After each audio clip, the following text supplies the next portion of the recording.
been wondering what's happening at the Mitchell Park? Here's a quick update. The zoo is still closed and there's no confirmed reopening date yet. But as you'll see, the renovations are well underway. Let's take a look at the work being done to restore one of the Durban's oldest landmarks.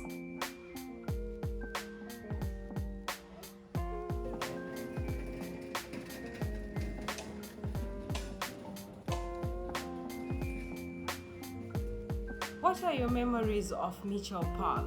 Did you visit as a child? Remember family picnics, school trips, or seeing the animals? Tell us your favorite memories in the comments. Let's keep the story of Mitchell Park alive.